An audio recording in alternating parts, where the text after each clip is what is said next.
But I think that Lois is going to have her effect on Clark is going to be more of showing a side of Clark, maybe a comedic side of Clark, and she's also going to help drive the wedge between Clark and Lana a little bit. All right, let's face it, she's a troublemaker. We all know it. Spicy Lois Lane might be a bit too much to handle for young Clark, but then again, you know what they say, opposites attract. With the love triangle in full swing, what can we expect from the seasons to come? That the kids are getting older, so with adolescence comes, explorations of love and sex, but it's still very PG on Smallville. It's very innocent. So we always have this romantic notion, the things that romance happens in Smallville rather than, people run around in the hay. That's right, Miles. And if being a teen wasn't complicated enough, try balancing those awkward years with a bunch of superpowers. Coming up, what secrets will super hunk Tom Welling tell us? Then, how the cast of Smallville remembers a real-life Superman. But first, from Clark Kent's super speed to his super strength, we give you an inside look at the making of Smallville's incredible special effects. That's next. Hi, I'm Kristen Crook from the WB Smallville, and you're watching the TV Guide channel. I want you to start rolling and just stay with me. To our TV Guide close-up on Smallville. Ever wonder how they make Clark Kent run at super speed? Or how he moves objects with his super strength? Recently, TV Guide had the chance to visit the special effects team in charge of making all the magic come to life on Smallville. Marker, please. Stanley marker.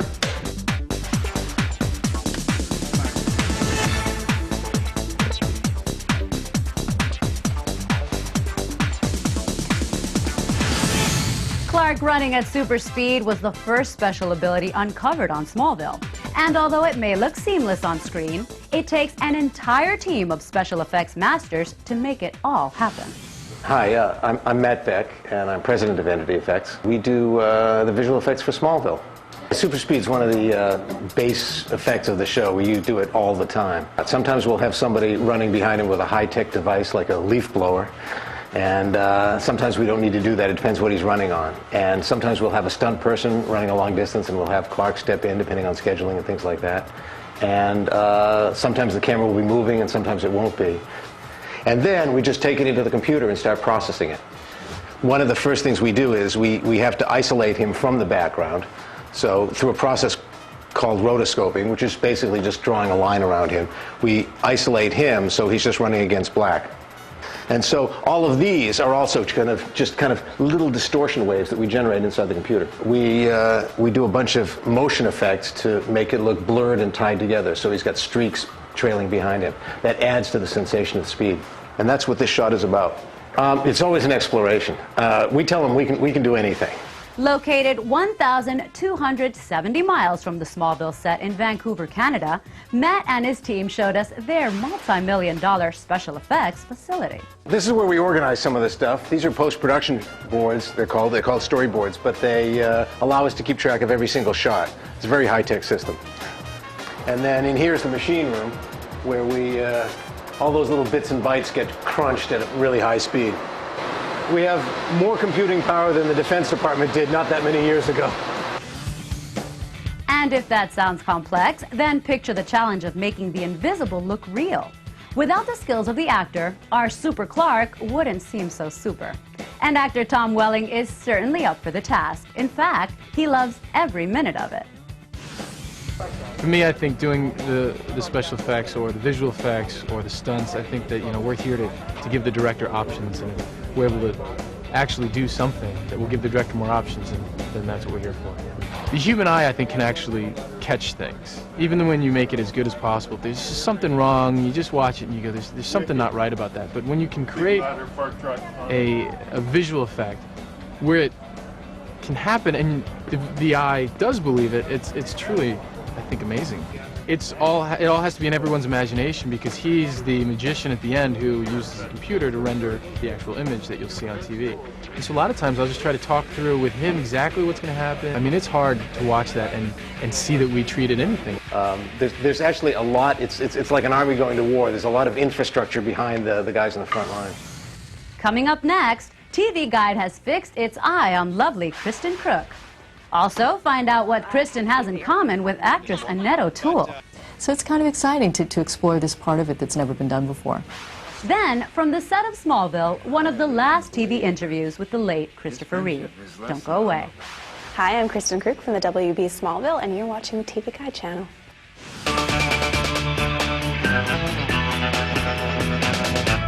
Welcome back to TV Guide Close-Up on the WB's hit show, Smallville. I'm Leslie Ann Machado.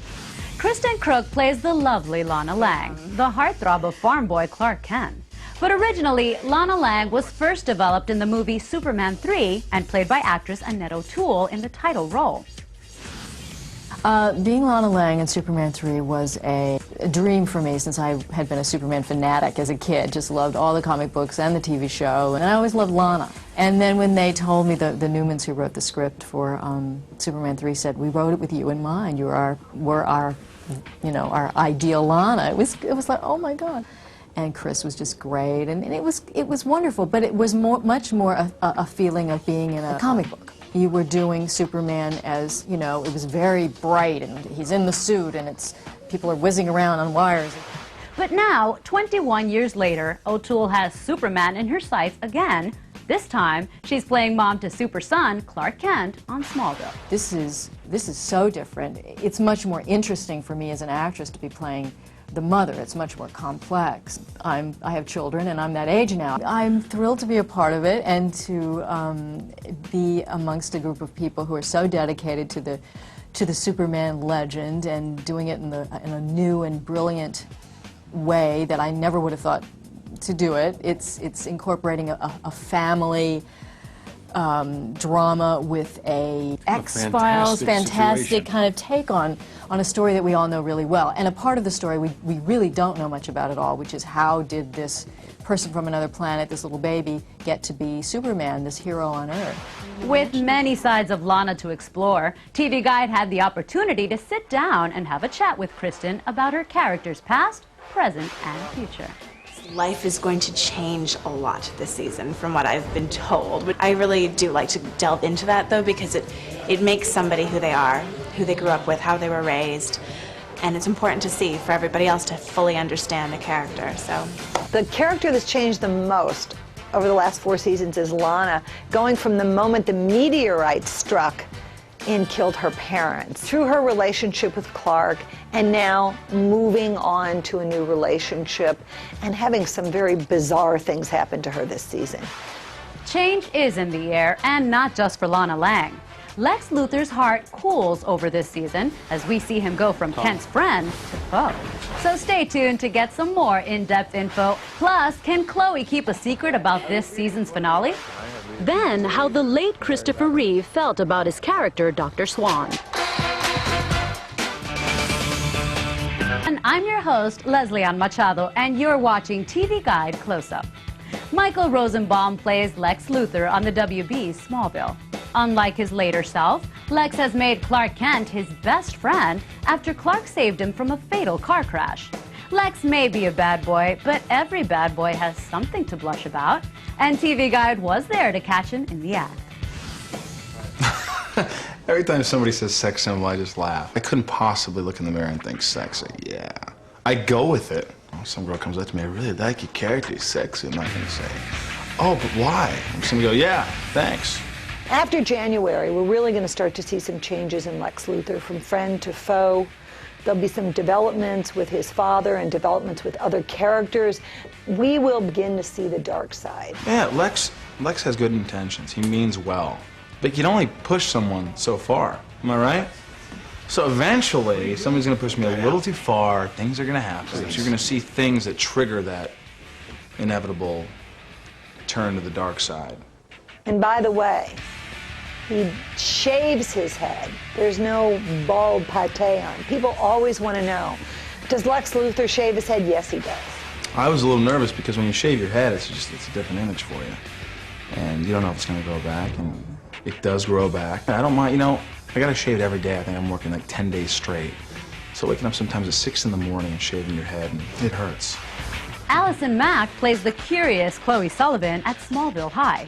TV Guide stopped by the set to get the scoop about the actress who brings Chloe to life.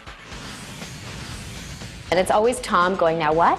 Now how did that happen? And what? And then me having these huge paragraphs with like all this technical dialogue. I like it. She makes her smart, which is important. I like playing Chloe because she's funny.